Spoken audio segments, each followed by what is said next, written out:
আমরা কিশোরগঞ্জ থেকে আসছি।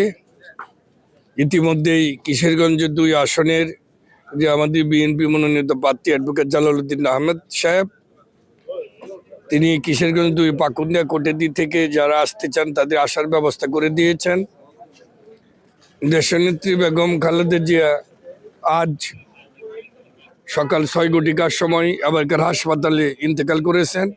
এই সংবাদ পাওয়ার সাথে সাথেই সারা দেশে যে শোকের ছায়া নেমে এসেছে, আমরাও আজ ভারাক্রান্ত হৃদয়ে আজ শহীদ রাষ্ট্রপতি জিয়াউর রহমানের মাজারে আমরা চলে এসেছি। দীর্ঘ 1982 সালের 24শে মার্চ হুসাইন মোহাম্মদ এরশাদ বিএনপির কাছ থেকে ক্ষমতা গ্রহণের পরে দেশের যখন জাতীয়তাবাদী শক্তির টলয়মান অবস্থা এবং শহীদ রাষ্ট্রপতি জিয়াউর রহমানের দল যখন দুরবস্থায় পড়েছে, তখনই দেশনেত্রী বেগম খালেদা জিয়া এই দলের দায়িত্ব নিয়েছিলেন এবং এই দলকে তিনি বাংলাদেশের 64 জেলা 450 উপজেলা তিনি ঘুরে ঘুরে এই দলকে সংগঠিত করেছেন এবং দেশের সংবাদপত্রের স্বাধীনতা, গণতন্ত্র, মানবিকতা সহ জাতীয়তাবাদী শক্তিকে ঐক্যবদ্ধ করার চেষ্টা তিনি করেছেন।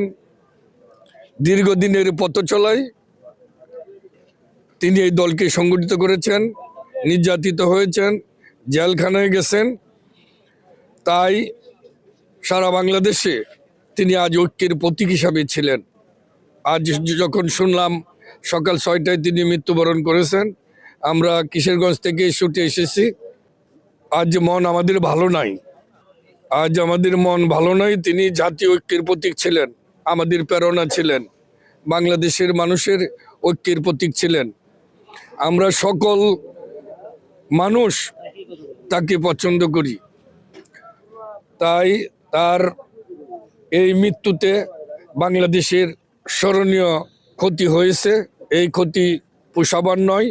তার দীর্ঘ পথ চলায় যে সংগ্রাম, যে লড়াই, যে আন্দোলন তিনি করেছেন, আমরা তাকে স্মরণ করি। এবং আগামীকালকে যে তার জানাজা, দক্ষিণ এশিয়ার মধ্যে সর্ববৃহৎ এই জানাজা হবে। এই জানাজায় বাংলাদেশের সকল রাজনৈতিক দলের কর্মী সহ সাধারণ মানুষ অংশগ্রহণ করবে। প্রায় 50 লক্ষাধিক লোক হবে। আপনারা দেখতে পাচ্ছেন ইতিমধ্যে বাংলাদেশের বিভিন্ন জেলা থেকে নেতা কর্মী সহ সাধারণ মানুষ আগামীকালকের জানাজায় অংশগ্রহণ করার জন্য ছুটে আসছেন। আমরা পাক রব্বুল আলামিনের কাছে দোয়া করি, আল্লাহ পাক রব্বুল আলামিন তাকে বেহেশতের উচ্চ মাকাম দান করুন। আপনারা জানেন দীর্ঘ যে 17 বছর, এই 17 বছরে আওয়ামী লীগের হাতে তিনি নির্যাতিত হয়েছেন, অবহেলার শিকার হয়েছেন, জেলে গিয়েছেন এবং ভোটের যে অধিকার সেটা মানুষের ছিল না। ভোটের অধিকারের কথা বলতে গিয়ে তিনি জেলে গিয়েছেন। এমনকি শহীদ রাষ্ট্রপতি জিয়াউর রহমানের স্মৃতিবিজড়িত ক্যান্টনমেন্টের যে বাসা, সেই বাসা থেকে তাকে জোরপূর্বক বাহির করে দেওয়া হয়েছিল। কেঁদেছিল বাংলাদেশ, কেঁদেছিলেন বেগম খালেদা জিয়া, কেঁদেছিল এই সারা জাতি। সেই দিনের যে ভয়াবহ রূপ বাংলাদেশের মানুষ দেখেছিল, আজ এই প্রেক্ষাপটে দাঁড়িয়ে শুধু বলতে চাই, ইজ্জত দেওয়ার মালিক আল্লাহ। আজকে সারা জাতিকে কাঁদিয়ে তিনি চলে গেছেন। সেদিনের সেই ভয়াবহ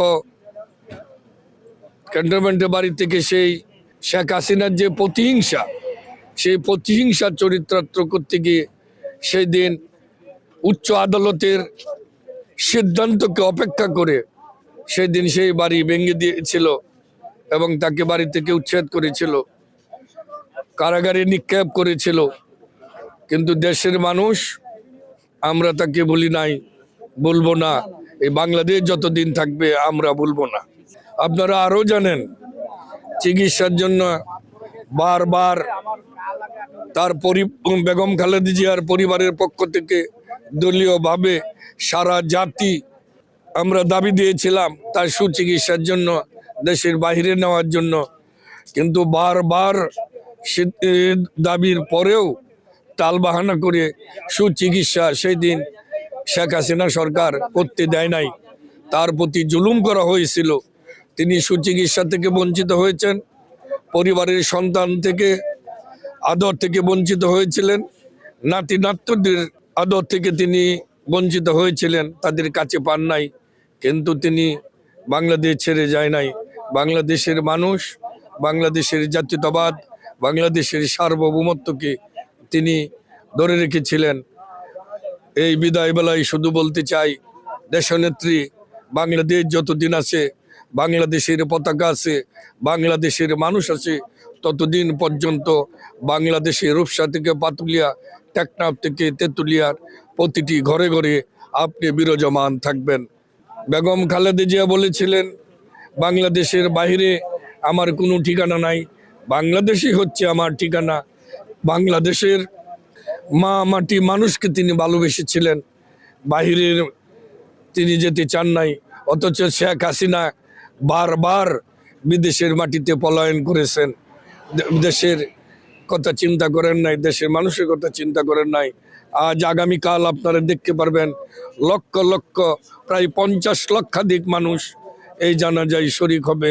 আপনাদেরও মিডিয়ায় যারা আছেন, সংবাদকর্মী যারা আছেন, সকলের সার্বিক সহযোগিতা আমরা কামনা করি।